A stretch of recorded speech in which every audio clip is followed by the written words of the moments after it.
저는 은주라고 합니다. 올해 62살이죠. 새벽 5시면 어김없이 일어나서 작은 찻집 문을 여는 게 제 일상입니다. 25년 전 10살이던 아들 준호를 잃고 난 후로는 더욱 새벽이 익숙해졌어요. 잠이 오지 않으니까요. 그때 일을 떠올리면 지금도 가슴이 미어집니다.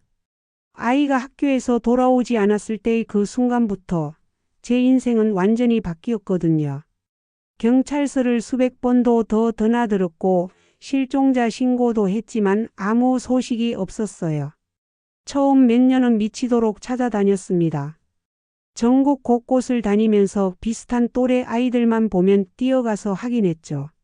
하지만 시간이 흘러갈수록 희망은 점점 사라져갔어요.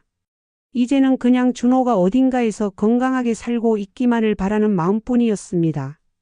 그날도 평소처럼 찻집 앞에 도착했는데 문 앞에 택배 봉투 하나가 놓여 있더라고요.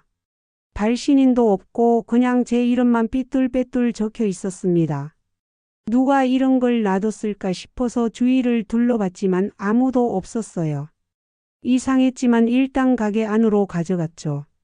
손님들이 오기 전에 먼저 확인해 봐야겠다는 생각이 들었어요. 혹시나 중요한 서류나 물건일 수도 있잖아요. 봉투를 만져보니 뭔가 사진 같은 게 들어있는 것 같았어요. 봉투를 열어보는데 손이 떨렸어요. 무슨 예감이 든 것 같았거든요. 이상하게 심장이 빨리 뛰었어요. 안에는 사진 2장이 들어 있었습니다. 하나는 25년 전 준호의 사진이었어요. 제가 잃어버린 그 사진 말입니다. 준호가 9살 때 찍은 건데 앞니가 빠진 채로 활짝 웃고 있던 그 모습 그대로였어요. 사진이 조금 바래긴 했지만 분명히 제가 가지고 있던 그 사진이었습니다. 어떻게 이게 여기 있을까요? 다른 하나는 2명의 청년이 함께 찍힌 현재 사진이었죠. 35살쯤 되어 보이는 남자들이었어요. 둘 다 잘생기고 건강해 보였습니다. 한 명은 키가 크고 얼굴이 갸름했고 다른 한 명은 조금 더 통통하면서 눈웃음이 예뻤어요. 그리고 종이 한 장에는 검정 볼펜으로 도박 이런 글이 적혀 있었어요. 당신 아들은 이 안에 있습니다. 제 심장이 터질 것 같았어요. 준호가 살아있다는 건가요? 정말로 살아있다는 건가요? 그런데 둘 중에 누가 제 아들일까요? 사진을 몇 번이고 들여다봤지만 25년이라는 긴 세월 앞에서는 알 수가 없었습니다. 어린 준호의 모습에서 어떤 얼굴로 자랐을지 상상해봤지만 확신이 서지 않았어요. 두 청년 모두 어딘지 모르게 준호를 닮은 것 같기도 하고 전혀 다른 것 같기도 했어요. 그날 하루 종일 손님들을 맞으면서도 머릿속은 온통 그 사진들로 가득했습니다. 차를 끓이다가 깜빡하기도 하고 계산을 잘못하기도 했어요. 손님들이 이상하게 쳐다볼 정도였습니다. 며칠 후 구인 공고를 보고 한 청년이 찻집에 찾아왔습니다. 박지호라고 자기소개를 하더라고요.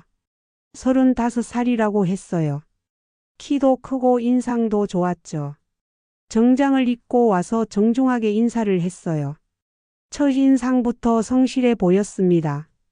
그런데 문을 열고 들어오는 순간 저는 숨이 멎을 뻔했습니다. 사진 속 그 청년과 똑같았거든요. 정말 똑같았어요.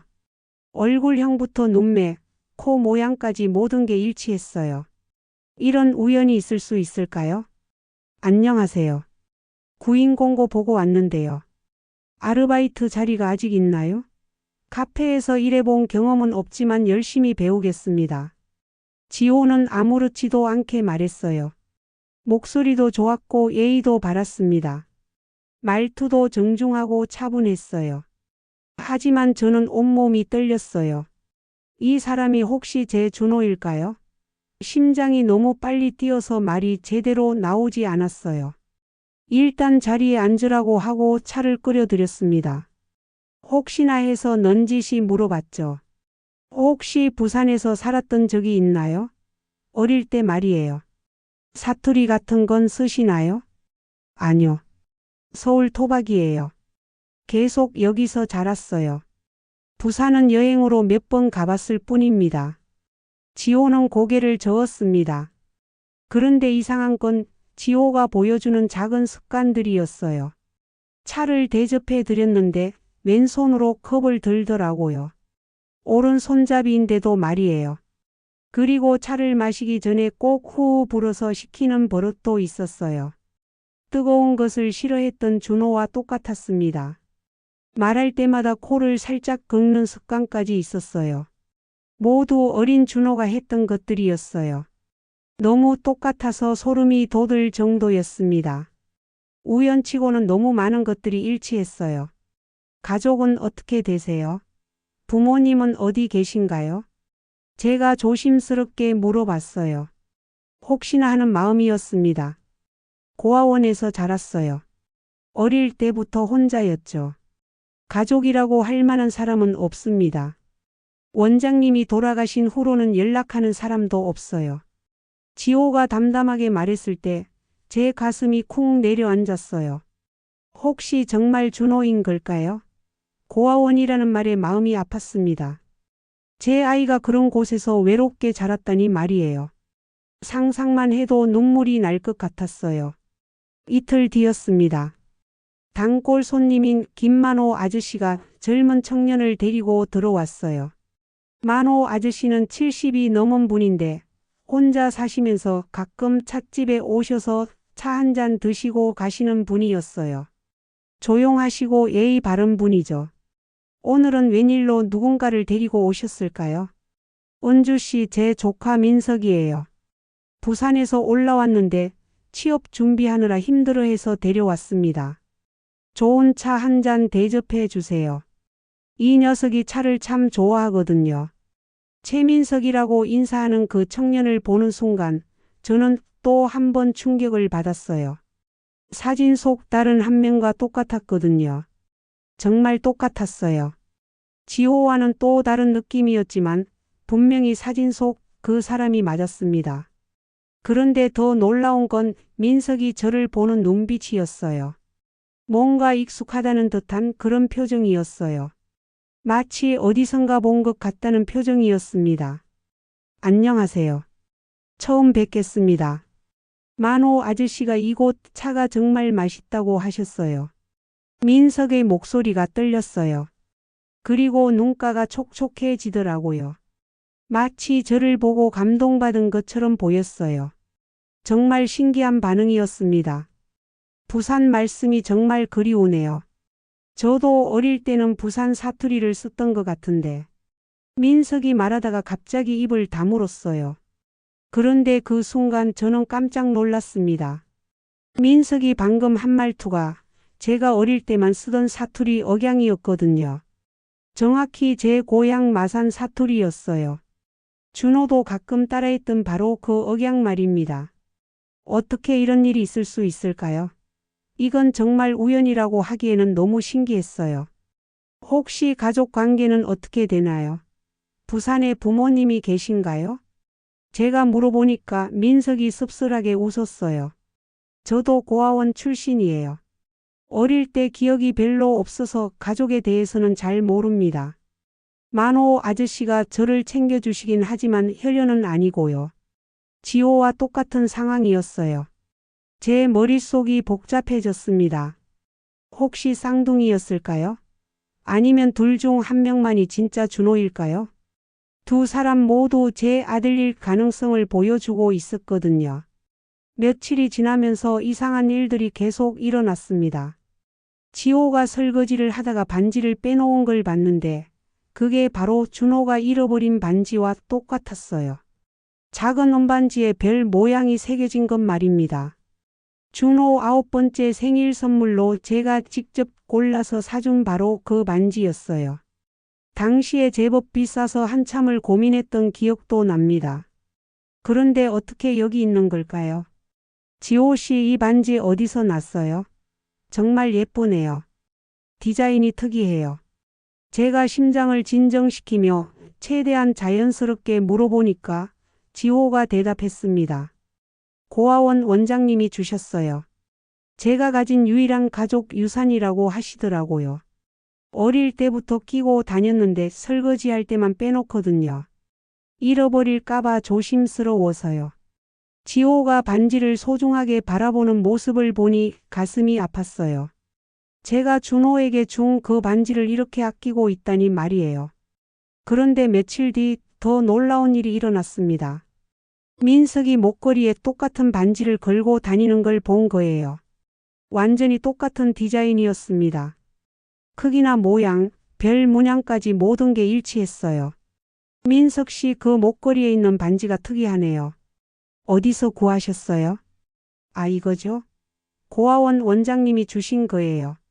제가 가진 유일한 가족 유산이래요. 소중해서 목걸이에 끼워서 다녀요. 잃어버리기 싫거든요. 똑같은 대답이었습니다. 저는 정말 혼란스러웠어요. 어떻게 똑같은 반지가 두 개나 있을 수 있을까요? 혹시 원장이 똑같은 걸 여러 개 준비해 둔 건가요? 아니면 정말로 둘이 형제인 걸까요? 아니면 한 사람이 다른 사람에게 나눠준 건가요? 궁금한 게 너무 많았어요. 결국 저는 그 고아원을 찾아갔습니다. 답답한 마음을 견딜 수가 없었거든요. 지하철을 타고 1시간 넘게 가야 하는 곳이었어요. 환승도 2번이나 해야 했고요. 도착해보니 꽤 큰 규모의 시설이더라고요. 낡긴 했지만 나름 잘 관리되고 있는 것 같았어요. 원장실을 찾아가서 정중하게 사정을 말씀드렸습니다. 원장님, 혹시 25년 전에 여기 있었던 아이들 기록을 볼 수 있을까요? 제가 잃어버린 아들을 찾고 있거든요. 박지호라는 아이와 최민석이라는 아이 말입니다. 그런데 원장은 두 사람 모두에 대해 말을 아꼈어요. 워낙 오래된 일이라서 기억이 잘 안 나네요.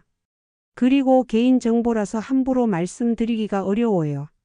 법적인 절차를 밟으셔야 할 것 같은데요. 원장이 곤란하다는 표정을 지었어요. 이해는 되지만 답답했어요. 하지만 사무실을 나오면서 복도 벽에 걸린 25년 전 행사 사진을 보는 순간 제 심장이 덜컥했습니다. 사진 속에 신우이가 아기를 안고 있었거든요. 분명히 기억하고 있어요. 그때 신우이는 결혼한 지 얼마 안 돼서 아이가 없었는데 말이에요. 그런데 왜 고아원 행사에 아기를 안고 나와 있는 걸까요? 그 아기가 혹시 준호인가요? 집에 돌아와서 시동생 부인인 양미숙에게 전화를 걸었어요. 미숙은 신우이와 친했거든요. 미숙아, 혹시 신우이가 25년 전에 무슨 일이 있었는지 알아? 고아원 같은 데 간 적이 있나? 미숙이 한참 침묵하다가 한숨을 쉬며 말했습니다. 언니도 이제 알 때가 됐죠. 당시에 소문이 있었어요. 신우이가 상속 문제 때문에 준호를 어떻게 했다는. 뭐라고? 무슨 소리야? 자세히 말해봐. 시아버지 재산 문제로 복잡했잖아요. 신우이가 준호를 다른 집에 보냈다는 말이 있었어요. 하지만 확실하지는 않아요. 그냥 소문이었으니까요. 제 다리에 힘이 빠졌어요. 신우이가 준호를 어떻게 했다는 건가요? 왜 아무도 저에게 말해주지 않았을까요? 더 이상 추측으로는 안 되겠다 싶어서 DNA 검사를 의뢰했습니다. 지호와 민석 모두의 머리카락을 몰래 채취해서 말이죠. 지호는 설거지할 때 빗에서 빠진 머리카락을 주워왔고 민석은 의자에 앉았다가 일어날 때 떨어진 걸 주웠어요. 병원에서는 결과가 나오기까지 일주일이라고 했어요. 그 일주일이 정말 길게 느껴졌습니다. 매일매일이 한 달 같았어요. 밤에도 잠이 안 와서 뒤척였고 낮에도 집중이 안 됐어요. 그런데 결과가 나오기 직전 날 민석이 저를 찾아왔습니다. 평소보다 심각한 표정이었어요. 뭔가 할 말이 있는 것 같았어요. 손도 떨리고 있었고 얼굴도 창백했어요. 사장님, 말씀드릴 게 있어요. 중요한 얘기입니다. 뭔데요? 편하게 말해 보세요. 차라도 한 잔 드시고요. 저 어릴 때부터 계속 꾸는 꿈이 있어요. 항상 같은 여자분이 나타나서 절 부르시거든요. 엄마라고 하면서요. 그런데 그분이 사장님과 너무 닮으셔서 말씀드리고 싶었어요. 민석의 눈에 눈물이 맺혔어요. 저도 가슴이 뭉클했습니다. 혹시 정말일까요? 그 꿈에서 어떤 일이 일어나나요? 자세히 말해 보세요. 그분이 제 손을 잡고 바닷가를 걸어요. 부산 해운대 같은 곳이었어요. 그리고 자꾸 미안하다고 하시면서 우시더라고요. 꼭 찾겠다고 기다리라고 하시면서요. 저는 소름이 돋았어요. 준호와 해운대에 갔던 기억이 있었거든요. 마지막으로 함께 여행 갔던 곳이 바로 그곳이었어요. 다음 날 아침 DNA 검사 결과가 왔습니다. 우편함에서 봉투를 꺼낼 때부터 손이 떨렸어요. 집 안으로 들어와서 소파에 앉아 한참을 망설였습니다. 이 봉투 안에 25년간의 답이 들어있다고 생각하니 무서웠어요. 심호흡을 몇 번 하고 나서야 겨우 열 수 있었어요. 박지호 친족관계 없음. 최민석 친자 확률 99.99%. 제 무릎이 꺾였습니다. 민석이 제 준호였어요. 25년 만에 찾은 제 아들이었습니다. 너무 기뻐서 울었지만 동시에 화도 났어요. 왜 이제서야 알게 된 걸까요? 그런데 이상한 건 민석과 지호가 같은 고아원 출신이라는 점이었어요. 나중에 민석에게 물어보니 둘이 정말 친한 사이였다고 하더라고요. 지호가 고아원에서 제일 힘들어 했거든요. 밤마다 울고 악몽도 자주 꿨어요. 그래서 제가 형처럼 돌봐줬어요. 지호가 외로워할 때마다 제 반지를 보여주면서 힘내라고 했죠. 나중에는 아예 똑같은 걸 하나 더 만들어서 줬어요. 형제라고 생각했거든요. 민석이가 담담하게 말했을 때 저는 울컥했어요. 혈연은 아니었지만 진짜 형제처럼 지냈던 거죠. 고마운 마음이 들었어요. 그날 저녁 저는 민석과 지호를 모두 집으로 불렀습니다. 정성껏 저녁을 준비했어요. 준호가 좋아했던 음식들로 말이에요. 민석에게 모든 걸 말해줬어요. 민석아, 엄마야. 내가 내 아들 준호야. 25년 동안 너를 찾았어. 민석이 제 품에 안겨서 엉엉 울었습니다. 25년 만의 재회였어요. 저도 참았던 눈물이 쏟아졌습니다. 엄마. 정말 엄마예요? 꿈에서 봤던 그분이 정말 엄마였구나. 저도 계속 찾고 있었어요. 지호도 함께 울면서 축하해 줬습니다. 정말 따뜻한 청년이었어요. 자신은 아들이 아니라는 걸 알았는데도 진심으로 기뻐해 주더라고요. 사장님 정말 축하드려요. 민석이가 엄마를 만나게 돼서 제가 다 기뻐요. 하지만 제 마음 한구석에는 분노가 끓어올랐어요. 그 봉투를 누가 보냈을까 하는 생각 말입니다. 왜 이제서야 알려준 걸까요? 식사를 마치고 두 아들을 보낸 후 저는 그 봉투를 다시 꺼냈습니다. 처음엔 보이지 않았던 뒷면을 자세히 보니 정말 작은 글씨로 보낸 사람 이름이 적혀 있었어요. 신우이의 이름이었습니다. 제 손이 부르르 떨렸어요. 신우이가 왜 이제서야 이런 식으로 알려준 건가요? 25년 동안 제가 얼마나 고생했는지 알면서도 말이죠. 왜 이렇게 돌려서 알려준 건가요? 직접 말해주면 안 되는 일이었나요? 분노와 안도가 동시에 밀려왔습니다. 아들을 찾은 기쁨과 신우이에 대한 분노. 복잡한 감정이 가슴 속에서 뒤엉켰어요. 신우이와는 따져봐야겠어요. 하지만 지금은 아들을 찾은 기쁨이 더 컸어요. 그래도 한 가지는 확실합니다. 이제 제겐 두 아들이 있다는 것. 핏줄로 이어진 민석과 마음으로 이어진 지호. 둘 다 제 소중한 아들들이에요. 이제 정말 가족이 생겼어요.